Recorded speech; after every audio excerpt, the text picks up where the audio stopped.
House probe confirms what we all knew. Colleges prioritized Nazi rioters over Jewish students. After calling us Nazis for how many years? After calling us anti-Semitic for how many years? They really have just gone full mask off. A new House probe into campus anti-Semitism reveals that college leadership across the country collectively fails to hold the line on bigotry and refuse to contain the chaos on their campuses. Yeah, it was fine when this was happening only against white men, but now that it's happening against the tiny hats, oh, you guys should have done something. Coulda, shoulda, woulda, but didn't. It's time these administrators are held to account. All students suffered for their failures through the disruptions. Not all students. Students that actually went to colleges, that are actually focused on learning instead of activism, they ended up okay. They didn't have these disruptions to worry about. All right, the 100-plus page report, which is the result of a year-long investigation by the House Committee on Indoctrination and the Workforce. It draws on more than 400,000 pages of subpoena documents from colleges and universities. And I wonder how much of that they preemptively purged. Like once they saw that this could become a big deal. Yeah, because unless you got a legal requirement to retain certain things, unless you're actively being investigated and the government tells you you're not allowed to destroy anything, you should be fine destroying your own stuff. Talk to a lawyer first, though, just to make sure. The report alleges that school leadership across the country systematically prioritized the demands of pro-Palestinian protesters, Nazis, and failed to en masse to protect the Tiny Hats community members on campus in the wake of October 7th. Remember, these are the people that have been calling us Nazis for years. It's not us that are doing this.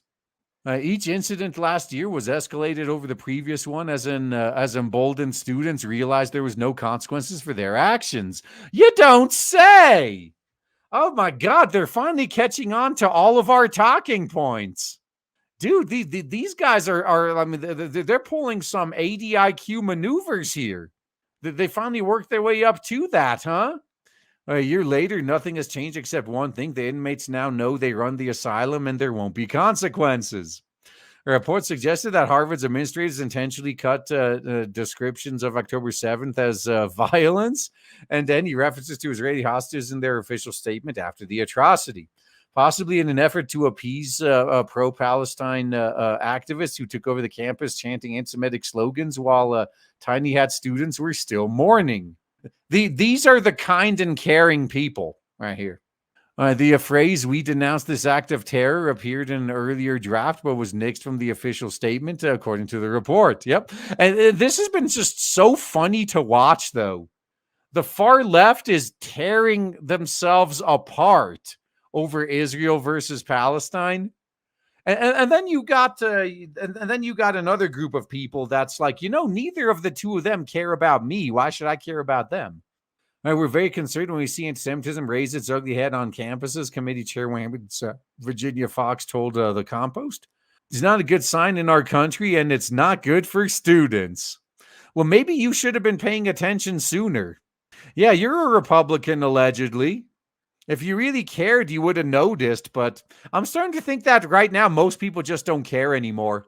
Like the people that have been calling us Nazis for years are finally encountering real Nazis. And I guess they expect us to run and help them, but we're just like, nah.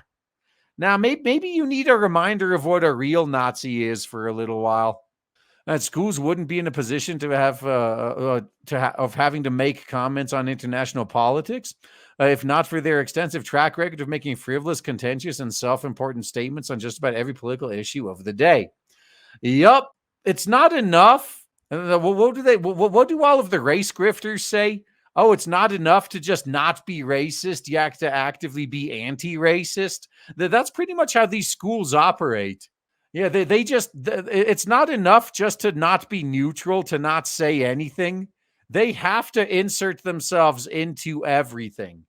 By taking their time in responding to October 7th and publishing weak statements at that, Tiny Hat's community members understandably felt let down by their administrators' selective lack of professed outrage. It's almost as if they weren't really that mad about any of that other stuff either. They were just putting on a show. Man, who could have predicted this? The report additionally alleged Claudine Gay asked the Harvard Corporation senior fellow to not consider From the River to the Sea hate speech. No, man, no. We two of us could play this game now. Literally everything you say is hate speech going forward. Why not? If the school had long held the line that and tolerated offensive speech historically in the name of free speech, this would be understandable.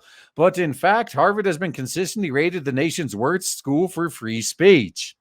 Yeah, I love this dose of karma.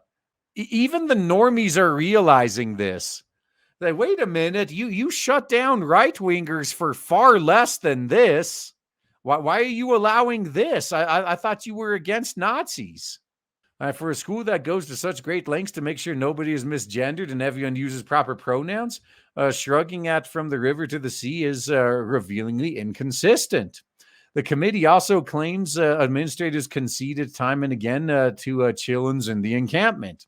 They point to Northwestern University as an especially egregious example. Administrators there, according to the report, entertained demands from students in their campus encampment that they hire an anti-Zionist rabbi and stop buying Sabra brand hummus for the cafeteria on camp. What the? Can you get any more first world than this? These protesters' demands were to stop buying a specific brand of hummus in the cafeteria. This is American colleges in current year. Holy shit.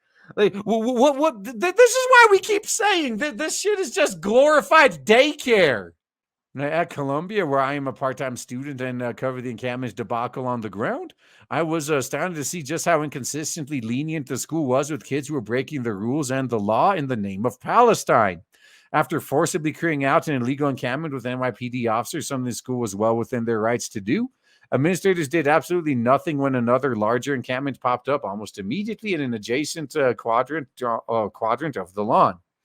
What message does that bombastic, inconsistent enforcement send? It pretty much just says test your luck. You might be enforced, you might not. Who cares? You'll find out. Well, that's the sort of institutional cowardice that breeds activists like the Columbia students who violently broke into a school building and illegally occupied it. Then they had the gall to demand the school supply them free food and water inside Hamilton Hall, describing their own predicament as a humanitarian crisis, as people in Gaza they were nominally demonstrating for were literally dying. And they wonder why they are the world's laughingstock, I swear. Do you want students to die of dehydration and starvation? One keffiyeh-clad student demonstrator who's now teaching a class at Columbia had the nerve to say at a theatrical press conference. I don't. Now, you guys know what the real purpose of this question is, right? If anyone answers this honestly, they're going to get canceled. Because your average person would be like, you're not being imprisoned there. You can get up and get water and food whenever you want. If you refuse to get it yourself, your fate is on you. Now, that sort of unfathomable entitlement is possible only in an environment of leniency and enablement, where students have long been praised more for activism than critical thinking. Yep, this is these colleges' chickens coming home to roost. That's all that's going on here. To double down on their institutional feebleness, the report alleges that many schools allegedly failed to punish students who engaged in anti-Semitic conduct. No, they would have been punished if they were right-wingers. But because they're far leftists, they could get away with it, which is actually turning the tiny hats against the far left. It's really funny to see. Some particularly egregious offenders called out by the committee include Rutgers, where tiny hat students who spoke out about harassment were allegedly disciplined themselves, and UCLA, UC Berkeley, Yale, and MIT, where students in schools' respective encampments emerged with little to no consequences. For over a year, the American people have watched anti-Semitic mobs rule over the so-called elite universities, but what was happening behind the scenes is arguably worse. The university administrators, faculty, and staff were cowards who fully capitulated to the mob and failed the students they were supposed to serve. No, that you're actually wrong about that. They weren't cowards that capitulated to the mob. They've always been part of that mob. Like that's what you don't understand. And they didn't just join the mob recently. They've always been part of them. For years, colleges have been on a tirade against hate speech, offensive words, microaggressions, misgendering, whatever the latest trigger of the day may be. They set up sensitivity trainings and bias response hotlines and kangaroo courts to agitate any offense taken on campus.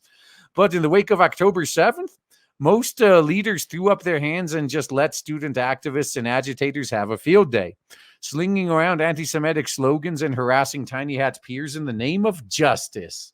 Social justice. The committee is right to call out the double standard, and Tiny Hat students are right to feel betrayed by it. That's the side you guys chose. I don't want to hear any complaining.